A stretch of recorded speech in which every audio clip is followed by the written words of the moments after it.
Buenas noches, estimados oyentes y amigos. Estamos en un programa llamado Tertulia Teológica. El programa tiene como fin entrar en unas charlas o conversaciones sobre temas teológicos e de la historia del cristianismo. En esta noche tenemos como invitado a Joel Sarman, que estudió un pregrado en estudios de idiomas bíblicos. También Joel Sarman hizo una maestría en teología y hoy día está haciendo su doctorado en historia de la Iglesia del Cristianismo en el Seminario Teológico de Westminster.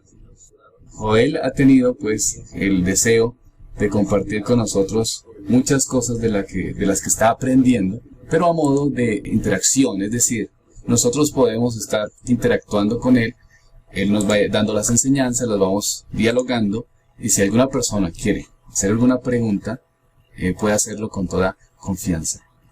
Entonces, hermano Joel, buenas noches. Buenas noches. Hermano Joel, ¿cómo le ha ido? El hermano Joel fue pastor de la iglesia Gracia y Amor. Hermano Joel, ¿cómo le ha ido desde que se fue para los Estados Unidos? Me ha ido bien, pero no he participado como me gustaría, y por eso estoy haciendo el doctorado, para buscar más oportunidades. Estoy muy agradecido de poder colaborar contigo y hacerte esto en este momento. Para nosotros es un gran privilegio porque reconocemos ese nivel de teología que se da en los Estados Unidos, especialmente a nivel de doctorado. Y queríamos hacer algo un poco más académico, que no se diera simplemente una repetición de las cosas que ya se han visto desde el punto de vista eclesiástico. Entonces la idea es hacer un poco más académica esta tertulia o esta charla. Hermano Joel, antes de comenzar el tema que nos reúne en esta noche, quisiera saber un poco en qué consiste un doctorado en historia de la iglesia, para los oyentes puedan tener un conocimiento más amplio de lo que esto significa. Consiste en un programa de 5 años, 2 años de clases, luego otro año de hacer exámenes, y luego 2 más para escribir en la disertación. Y si le pasan a uno la disertación, le conceden el grado, y si no, pues uno sigue trabajando. La disertación consiste en una especie de proyecto de grado, ¿verdad? Como escribir un libro. Escribir un libro es lo que hay que hacer, sí. Okay. Es como escribir un libro. ¿El libro tiene relación a cualquier problema histórico o es algo relacionado donde ellos les dan los parámetros establecidos? Es decir, es algo que usted desea.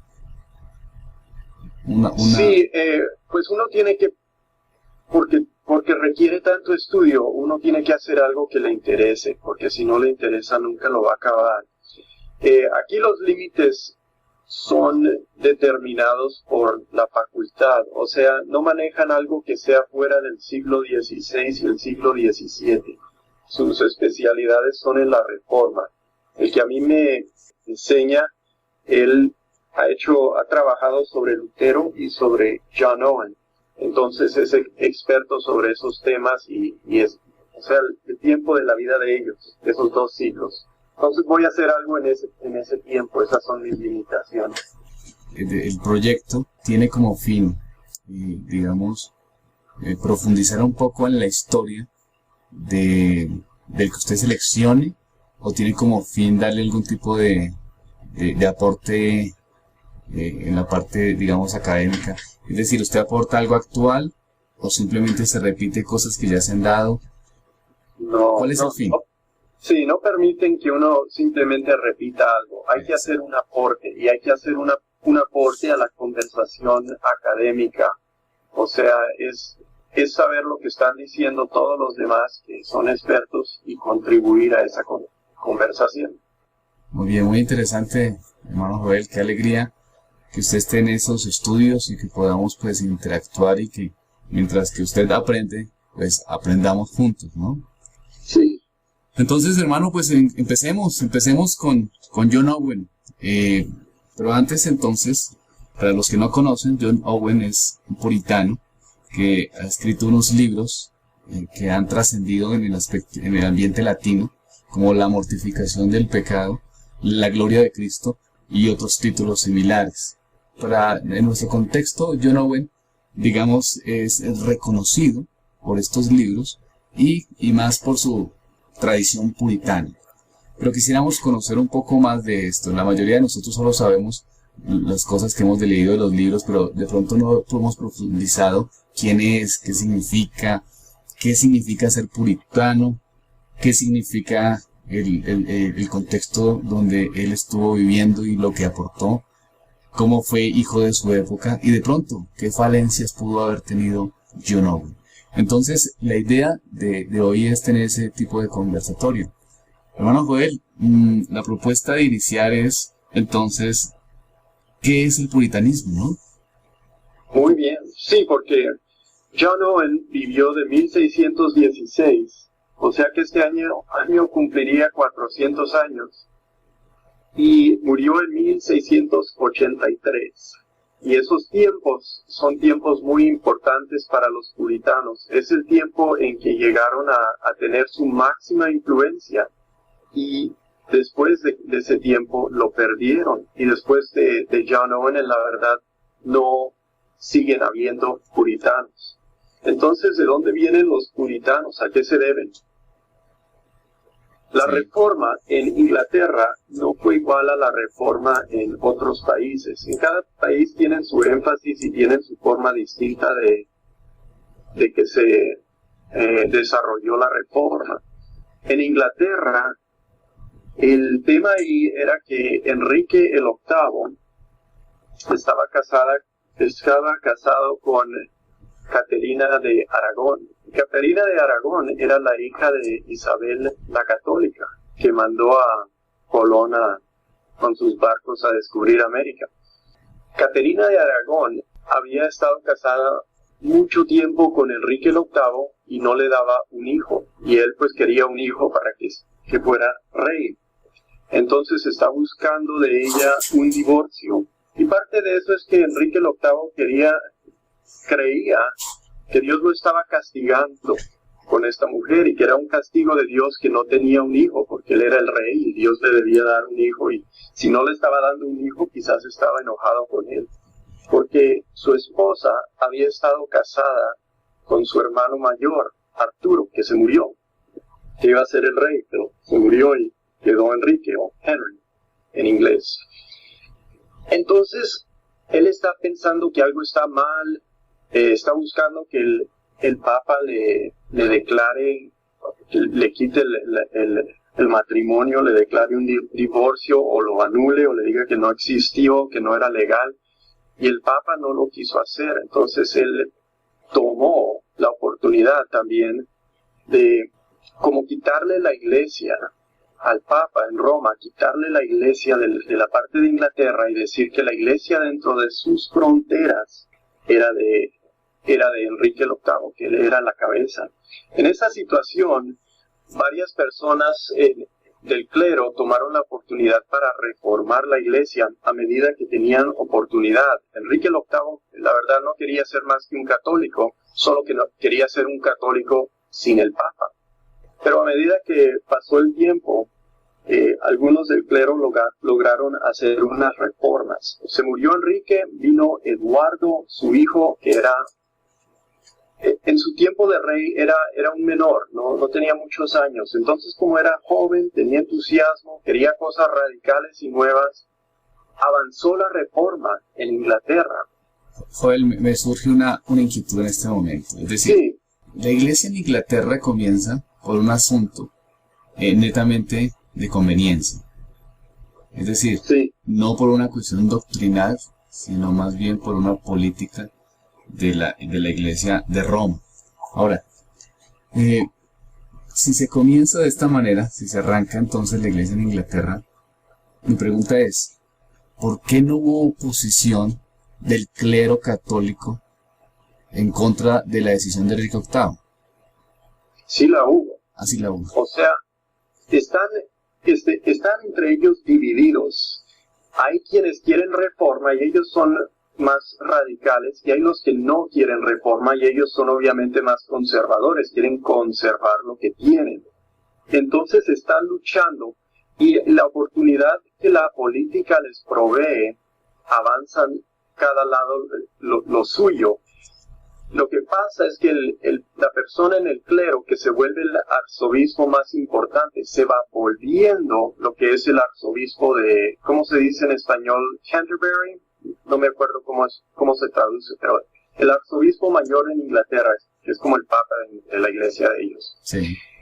Este va tomando más y más poder porque Enrique le tiene confianza y luego Eduardo, que le sigue, le tiene mucha confianza y le da la habilidad de hacer lo que él quiere. Y este hombre, Thomas Cranmer, ha estado en Alemania. De hecho, se casó secretamente porque, o sea, cuando eran católicos no se podían casar. Él se fue a Alemania, estuvo entre los luteranos, vio que se casaban, dijo, esto es lo mejor, me voy a casar. Secretamente se casó. Y tenía tendencias también protestantes. Entonces la reforma va avanzando así, de modo político, y se están jalando los conservadores y los más reformadores, se están jalando entre sí. Cuando se muere Eduardo, viene María, y María es hija de Catarina de Aragón, que es hija de Isabel la Católica, y María es muy católica. Y lo que hace es perseguir a los reformados, sacar a muchos del país, hacerles muy difícil la vida.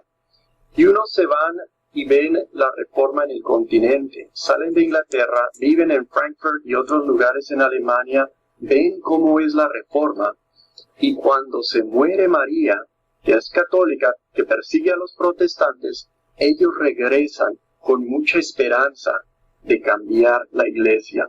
Y aquí pero aquí, es decir, cuando ellos empiezan las reformas, los cambios que se dan, cuando finalmente se separan de la Iglesia Católica, empiezan a hacer reformas, ¿cierto? A hacer cambios. Pero esos cambios no son suficientes.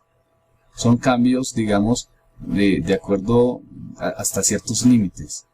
Exacto, porque entonces, los dos lados están peleando. Exacto, hay un conflicto.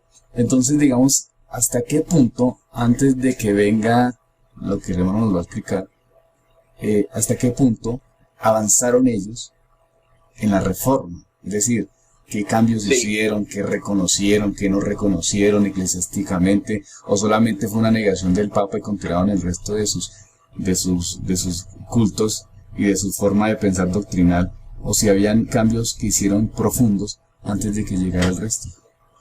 Buena pregunta, porque esto nos trae al fenómeno de los puritanos. Lo que logran hacer es cambiar la doctrina, ¿sí? Para que doctrinalmente la iglesia tiene una doctrina muy protestante, muy reformada, bastante calvinista, buena en la justificación, pero en cuanto a su práctica, o sea, lo que hacen, el impacto litúrgico, lo que hacen cuando celebran un culto, todo eso, es muy conservador todavía, de mucha tradición católica, ¿sí?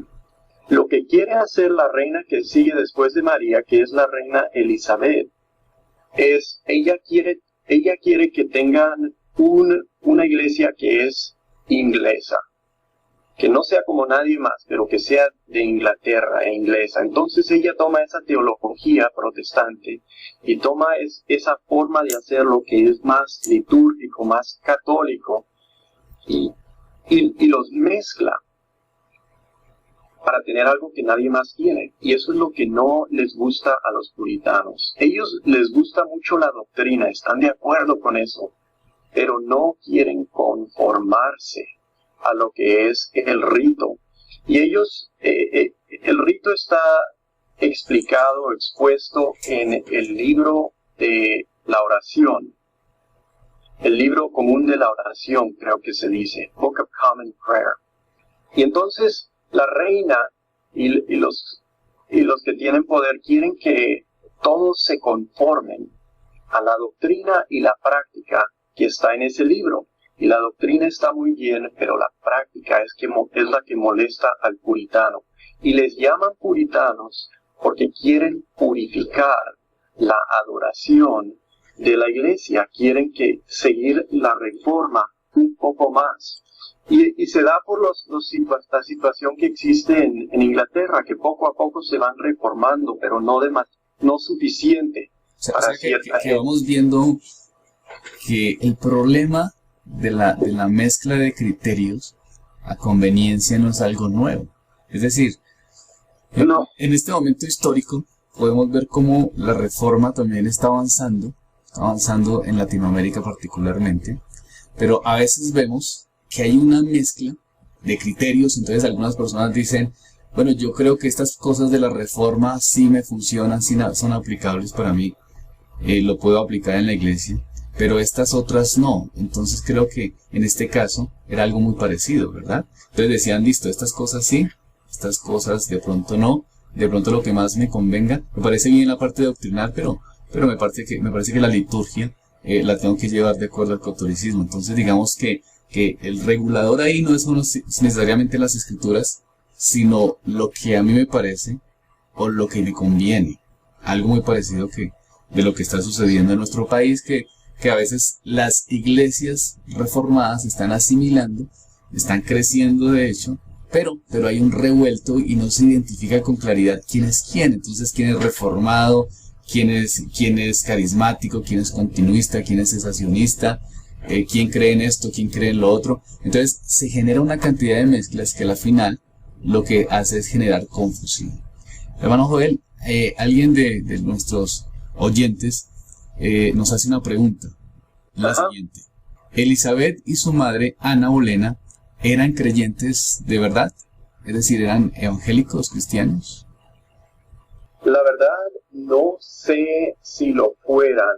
Es difícil saber lo que una persona tiene en su corazón, según lo que actuaron. O sea, Ana Bolena no fue una mujer que jamás se portó muy bien, ¿sí? Entonces, no le vemos gran testimonio cristiano en su vida.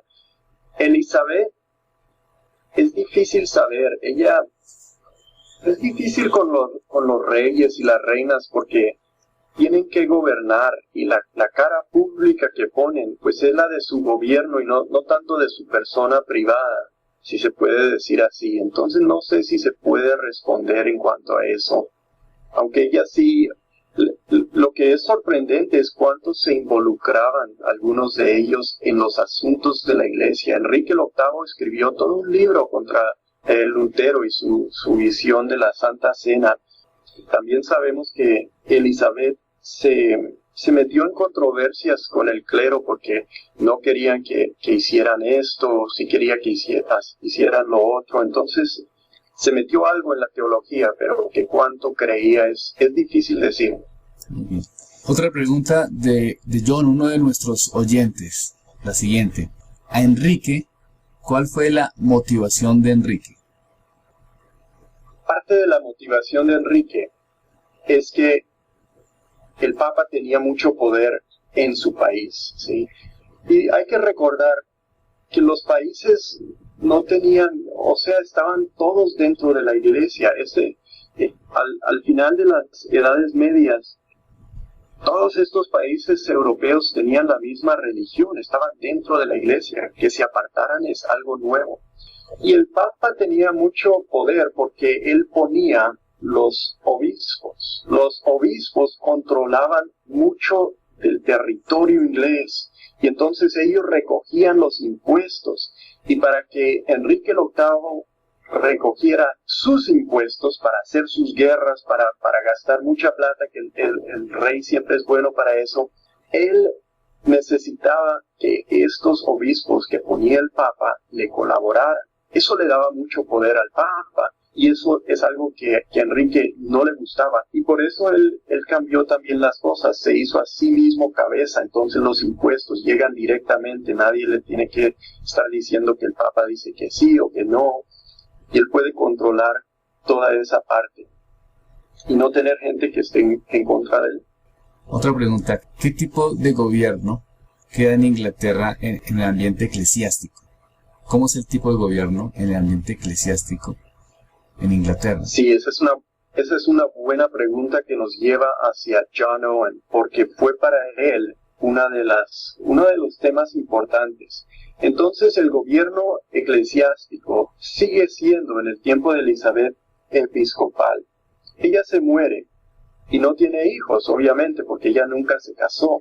¿Qué hacen? Hermano Joel, antes de continuar, solamente por dar claridad a nuestros oyentes, ¿qué significa gobierno episcopal? Perdón. O sea, es como con jerarquía, con obispos que mandan y el arzobispo es parecido al gobierno de la Iglesia Católica, solo que se deshicieron de los cardenales, ya no tenían cardenales, ya no tienen al Papa, tienen arzobispos, obispos, y en ese gobierno los obispos mandan, ellos dicen lo que va a pasar, no le piden a la congregación nada, no le piden a la gente nada, le dicen, este va a ser el pastor de acá, este va a ser el decano de allá, y así. Continúa, hermano Joel, gracias por la aclaración. Entonces seguimos. Entonces se muere Elizabeth, no tienen quién va a ser rey, toman al rey de Escocia, que supongo que en español se dice Jacobo, sí, rey Jacobo I de Inglaterra, el sexto de Escocia. En Escocia ya son, porque la reforma es diferente allá, son presbiterianos. Sí. Y eso es diferente.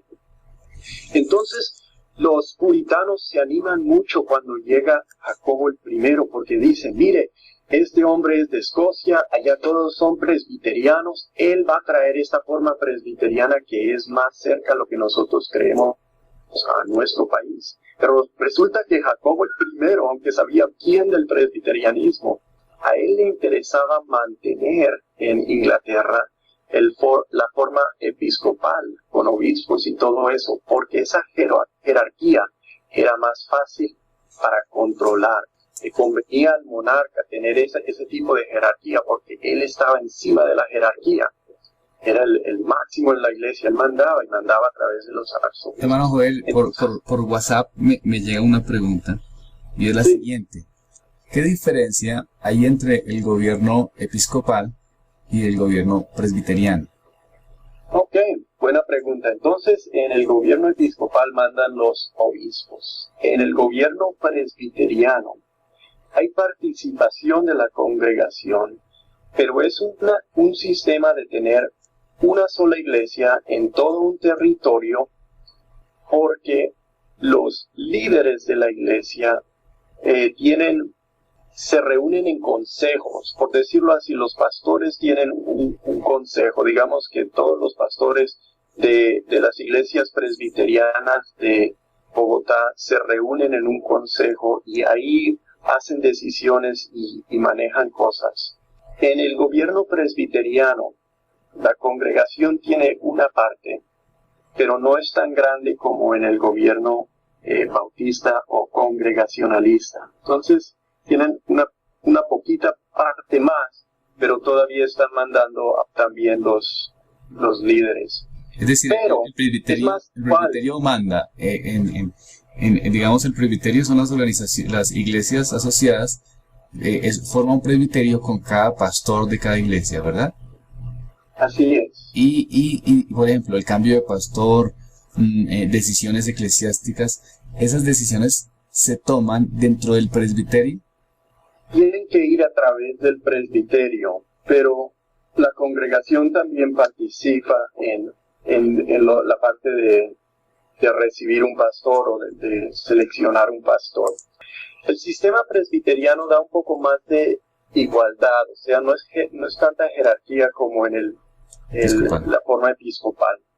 Muy bien. Gracias. Entonces, John Owen empezó como presbiteriano y se volvió congregacionalista, que también le llamaban independientes, porque sus congregaciones eran independientes, que no quiere decir que no se reunían los pastores para ayudarse con dificultades, pero era una forma de una política eclesiástica más congregacionalista. La congregación de iglesias congregacionalistas, para los hermanos que de pronto nos están escuchando, nos referimos un poco a los bautistas, ¿verdad, hermano Joel? Sí, hay mucha similaridad. Una cosa que no se ha mencionado es acerca de los bautistas. En el tiempo que empiezan a haber puritanos, en el tiempo de Elizabeth, ellos quieren purificar la iglesia, ¿sí? Se quieren quedar, pero la quieren purificar. Hay quienes dicen, esta iglesia no se puede purificar, vamos a separarnos, son separatistas, y de ahí vienen los bautistas.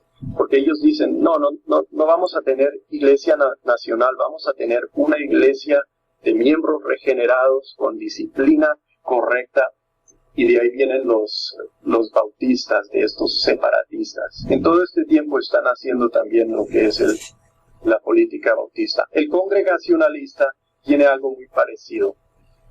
Gracias, hermano. Entonces, habíamos quedado en el hecho de que el puritanismo nace de una situación política donde, digamos que en Inglaterra se intentaron hacer reformas, pero finalmente esas reformas se dan a conveniencia, se encuentra una mezcla, en cuanto la mezcla es más de tipo político y sentimental, por decirlo de alguna manera, y ahí nace entonces el puritanismo en ese sentido, ¿sí, hermano? Sí, así es. ¿Y cómo se desarrolla entonces? Bueno, pues ya llegamos con eso a la vida de John Owen. Okay. Cuando John Owen está saliendo de la universidad, es por algunos años, enseña en la casa de unos nobles, es capellán, entonces enseña a los niños y pues, predica para ellos. Pero llega el gran evento de su época, que es que el rey está luchando con el parlamento, y el parlamento, que es como el Congreso de Inglaterra, ¿verdad? Muchos de ellos puritanos, presbiterianos e independientes. Y entonces, por varias razones, una de ellas es que los reyes han estado agrediendo a los puritanos. Se estalla la guerra civil en ese tiempo, y esos son los tiempos en que John Owen es un joven, empieza como pastor, se vuelve congregacionalista, porque lee un buen libro de un congregacionalista en los Estados Unidos, y hay colonia en los Estados Unidos, están influyendo mucho en la vida de los puritanos en Inglaterra y viceversa. Y durante esa guerra, John Owen se vuelve el capellán del hombre más importante que sale de esa guerra, Oliver Cromwell, que acaba siendo el dictador puritano de Inglaterra por como 10 años, hasta que se muere, y luego restauran al rey. Cuando restauran al rey, pues le va muy mal a los puritanos, y los puritanos gobiernan por ese tiempo, y tratan de imponer su visión social, que los ingleses lo rechazan porque le está quitando muchas de sus costumbres. Son muy estrictos con el domingo, que no pueden hacer nada, tienen que adorar todo el tiempo, no pueden estar haciendo deporte, no pueden estar haciendo trabajo. Y es pesado para la nación inglesa las costumbres que le quieren quitar y les quieren imponer los puritanos, porque la verdad no son gran mayoría. O sea, los puritanos tienen un tiempo donde gobiernan, por decirlo así, donde tienen el control político y social. Le ganan al rey, lo capturan, se escapa a Escocia o algo así, lo recapturan y luego lo decapitan. Y son los puritanos. Los puritanos decapitan al rey. ¿Qué rey es ese? ¿Recuerda, hermano? Carlos I. Carlos I. Decapitan a Carlos I, asumen el control de la nación y tratan de poner, pues, todos los parámetros eclesiásticos que consideran piadosos a una nación inconversa, porque no todos eran creyentes, ¿verdad? Así es, porque ellos creían, ellos manejaban mucho el tema. Esto lo hacían especialmente en Escocia, pero también lo hacían en Inglaterra. Creían que su nación era como Israel en el Antiguo Testamento, que si no quitan la idolatría, o sea, si no quitan las ventanas y las estatuas que parecen católicas, que si no quitaban esas cosas, si no purificaban su nación, Dios los iba a juzgar. Entonces ellos trataron de implementar eso con mucho fervor y con toda clase de problemas, ¿verdad? Espiándole a la gente. ¿Qué están haciendo? Están tomando demasiado. Vamos a castigar a estos por esto y el otro. Y pues no les funcionó. Y Inglaterra regresó, o sea, trajo de nuevo al rey Carlos II. Aquí viene otra pregunta interesante de una de nuestras oyentes. ¿Cromwell fue dictador? ¿No fue acaso quien logró en su protectorado otorgarle poder al Parlamento y regular así el poder del rey? Sí. Él fue un hombre muy revolucionario. Muchas cosas buenas se hicieron para Inglaterra. Pero la verdad, según entiendo yo, según me enseñaron a mí hace unos meses cuando tomé la clase, también él fue un dictador. Un buen dictador benévolo, o sea, no un tirano. Pero es decir, la palabra dictador no necesariamente se refiere a alguien que haya hecho cosas malas, sino que tiene el control. Sí, o sea, funcionó como un monarca, lo querían hacer rey, por eso rompió con él John Owen, dijo, no debe ser rey. Pues no le gustó eso a Cromwell, porque él tenía todo el poder, sí, porque claro. no llamarse rey. Él quería como asumir, Cromwell también quería asumir eso y finalmente lo asume, ¿sí? No sé si lo logran llamar rey, pero fue tomando más, o sea, a medida que pasó el tiempo como que se fue creyendo más que debía ser rey. Al fin se quedaron con rey otra vez, pero no fue Cromwell. No creo que jamás lo coronaron. Y mientras que sí le llamaron el protector, mientras que Cromwell está, digamos, teniendo como dictador o teniendo el control, ahí es cuando los puritanos hacen cambios profundos en la sociedad inglesa. No sé si ellos cambiaron la sociedad inglesa. Bueno, en el sentido de que muchos de Cromwell y su base de poder eran gente de persuasión independiente, congregacionalista, y eso hizo que introdujeran cierta tolerancia religiosa. En eso sí hubo un cambio, porque los presbiterianos no querían tener tolerancia, querían que todos fueran presbiterianos. John Owen y los congregacionalistas querían tolerancia, querían que pues se abriera para que hubiesen presbiterianos, para que hubiesen anglicanos y congregacionalistas. No querían tolerar el catolicismo en su país. Y la verdad era un tiempo cuando se dispararon muchas sectas muy raras. Los anabautistas son unos, pero también los niveladores que querían nivelar, o sea, que todo estuviera parejo. Aparecen los Quakers. Los cuáqueros, ¿verdad? Y esos, sí, los cuáqueros, sí. Sí, cuáqueros. Y algunas de estas sectas eran muy radicales y la gente se asustaba de eso. Y ellos no querían tolerarlo, pero querían abrir la puerta para un poco más de tolerancia. ¿Por qué? Porque querían iglesias con miembros regenerados y con disciplina. Y para hacer la disciplina, pues no se puede admitir a todo mundo, ¿verdad? Tiene que haber cierta tolerancia para que la gente quede afuera o vaya a otra iglesia. Y esa es una de las razones. En uno de estos años, a Owen le invitaron a ir a los Estados Unidos a ser pastor en Boston, pero él dijo que no. Y yo creo, y otras personas me han dicho que la razón es probablemente porque en Boston los congregacionalistas no eran tolerantes, perseguían a los bautistas, los corrían desde Massachusetts, los sacaban porque no tenían tolerancia religiosa. Y yo lo quería hacer. Y es una cosa que sí después de muchos años, en 1688, se logra tener más tolerancia. Y por eso tenemos la Confesión de Fe Bautista de 1689, porque ahora hay tolerancia. Pueden sacar su confesión que ya habían escrito en 1645. O sea que estamos viendo, digámoslo así, algo cíclico. ¿En qué sentido? En el sentido de que primero viene Inglaterra, asume la tradición protestante o la doctrina protestante, pero después empiezan a desubicarse y a buscar las cosas que más le beneficia. Después entonces llega el puritanismo, asume, digamos, el poder de alguna manera. Cuando asume el poder, quiere que todo el mundo esté viviendo bajo los mismos parámetros y eso no funciona.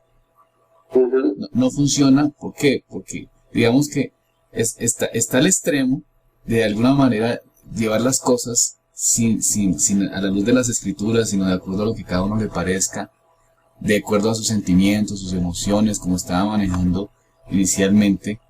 Y después el otro extremo, que todo mundo tiene que, independiente de no sean creyentes, seguir la misma línea que están dando los puritanos. Entonces, hay dos extremos que se dan parcialmente en un tiempo corto. Sí. Después entonces, sí, hermano. Y entonces lo que pasa en la restauración es que se van al otro extremo. Tienen un acto de uniformidad, que todos tienen que estar de acuerdo con la política del rey en cuanto a la iglesia, y esto es lo que saca a muchos de los independientes de sus lugares, de sus puestos, de sus iglesias. 2,000 de ellos, se cree, fueron sacados de donde vivían, de lo que ganaban, su vida. Este es el tiempo en que John Bunyan estuvo en la cárcel y Owen le ayudó. Owen fue muy respetado y aunque tuvo algunos problemas, nunca lo persiguieron así como a John Bunyan. Y de hecho, el rey Carlos II en un momento le dio plata a Owen para que ayudara a los pastores independientes que estaban sufriendo bajo esa legislación, el acto de uniformidad. Y el problema es también que habían tantos problemas políticos, porque los reyes se van volviendo como más católicos. Jacobo II es un católico, y él después de que lo coronan, tienen la revolución, lo sacan y traen al rey de Holanda, William, y parte de sacarlo era que tenían ¿cómo se dice? Como complots, como que se reunían para planear una revolución. Owen tenía armas en su casa, hasta lo arrestaron y le hicieron le preguntaron, lo interrogaron acerca de uno de los famosos complots que no se llevó a cabo, que parece que estaba planeando quitar al rey, porque no quería que estuviera un rey católico. O sea, Owen tenía como un plan para que el rey fuera quitado. ¿Esa es la idea? Estuvo con un grupo de personas que estuvieron planeando en contra del rey. Primero, antes de que se hizo rey, estaban planeando su exclusión, ¿sí? Como que nunca llegara a ser rey, pero una vez se hizo rey, pues planeando quitarlo. Y al fin lo corrieron del país. Esa persecución, después de que el puritanismo pues toma el control y, digamos, no fue sabio el manejo, y llega No. entonces llega esta persecución. Claro, son cosas que nos pueden pasar, y creo que en Latinoamérica estamos en un sentido viviendo ciertas cosas similares, ¿no? A veces asumimos la reforma, pero varios sectores toman la reforma y toman a los puritanos, digamos, como lo sobredimensionan. Obviamente, el puritanismo hizo profundo aporte a la teología. Sí. Eso es indiscutible, eso no tiene discusión, pues. Es un aporte increíble. También son dignos de imitar su fe, su trabajo y su piedad. Eso también no se puede poner en discusión. Pero no dejan de ser hombres. Hombres en proceso, que también cometieron errores, fallas. Y a veces nosotros entonces a veces tomamos estas circunstancias y tomamos este puritanismo como ejemplo y no hacemos un estudio bíblico de acuerdo a los parámetros que las escrituras nos señalan, pero no desenfocándonos a las culturas o a los hijos de su época. Es decir, los puritanos eran hijos de una época. Entonces nosotros no vamos a quitarle la cabeza al presidente Santos y gobierna de una manera equivocada. Entonces, de alguna manera, nosotros sí tenemos que coger muchas cosas, pero no cegarnos y vivir tal cual vivían los puritanos, porque pues es imposible. Nosotros no tenemos, digamos, esa capacidad porque no somos hijos de esa época. Dos preguntas, hermano Joel, que hace la gente desde el chat. La primera, ¿cómo es la persecución que se le hacen a los puritanos? ¿En qué consiste? Y, bueno, voy a decirle una de las dos preguntas. Y la segunda es, ¿en qué momento se le da el título de puritano a un partido político? No sabía que había un partido político. En cuanto a la segunda pregunta, la verdad, porque la religión y el manejo del gobierno están tan entremetidos por la situación de las edades medias. No es, sí es como un partido político, pero no es como un partido político de ahora, que, o sea, están peleándose por cómo hacer las cosas en la iglesia, porque el gobierno está metido en cómo se hacen las cosas en la iglesia, entonces tiene que ser una cosa de política. Y porque la reforma se llevó a cabo en esas circunstancias, por eso surge el fenómeno de los puritanos. ¿Cuál era la...? La otra pregunta era, ¿en qué consistía o de qué manera se dio la persecución? Es decir, yo entiendo, tratando de analizar la pregunta, es si eran protestantes, y de hecho protestantes que tomaron el control, cuando viene entonces la persecución a estos protestantes, ¿cómo se da? ¿De qué manera se da? ¿Cuál es el argumento para perseguirlos? En la restauración llega el rey, ¿verdad? Regresa el rey. Se quedan sin poder los puritanos porque han regresado al rey. Muchos que tenían poder bajo los puritanos se cambian y son realistas, son amigos del rey también. Pero también el rey que ha estado viviendo afuera del país, o sea, lo corrieron cuando era príncipe, le mataron a su papá, lo decapitaron, pues él llega con ciertos resentimientos acerca del pasado que él quiere vengar y quiere pues hacerle miserable la vida a algunas personas, no a todas.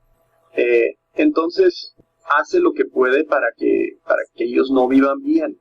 La diferencia es que esta vez no están quemando a gente, no los están echando en la hoguera, no los están decapitando. Eso se hizo antes, se hizo en el siglo pasado, el siglo XVI, era muy común. Se mataban los unos a los otros, había toda clase de persecución religiosa. Ahora eso no está ocurriendo.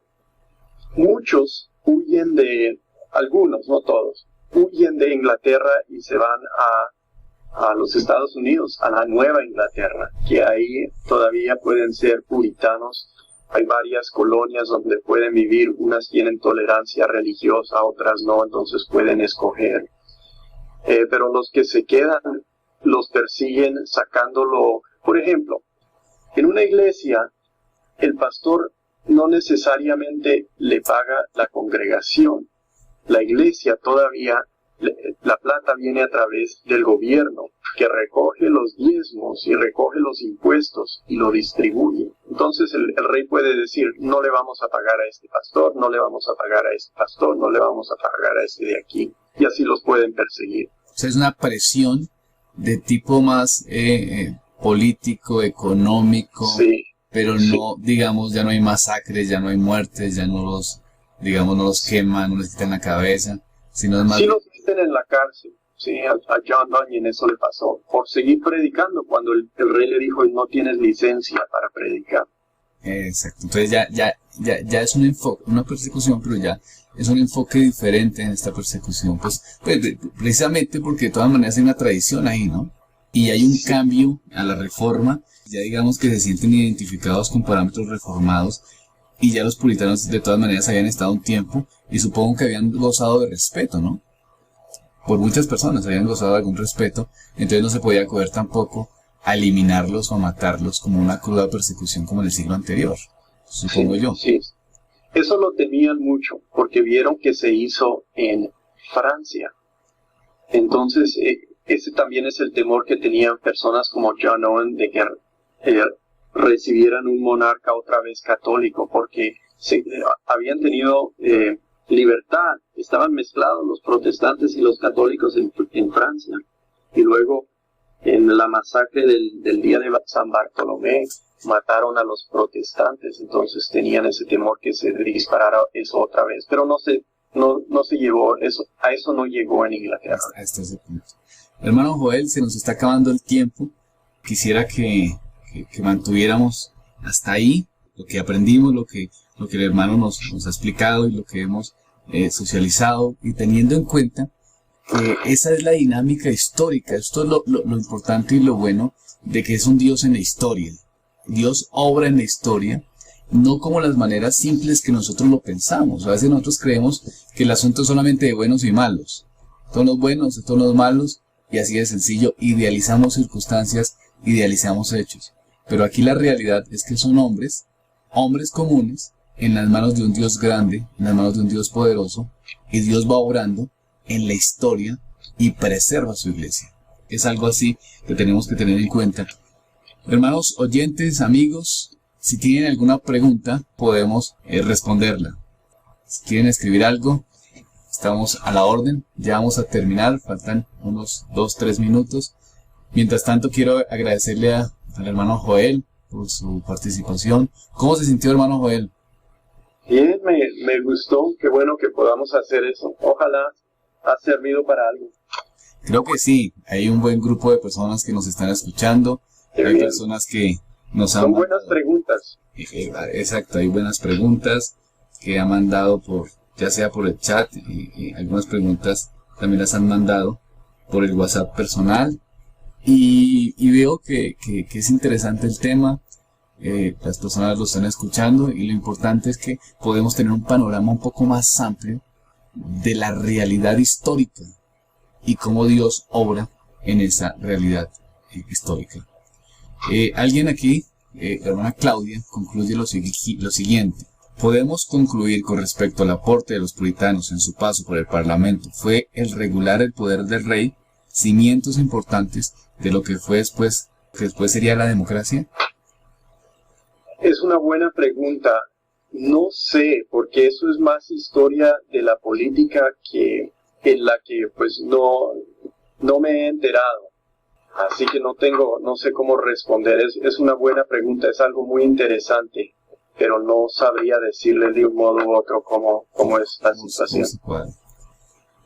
Estimados hermanos, mi nombre entonces es Helber Conde, acompañado con Joel Sartman. Estamos estudiando la vida de John Owen desde su comienzo, desde el contexto puritano, desde el contexto inglés.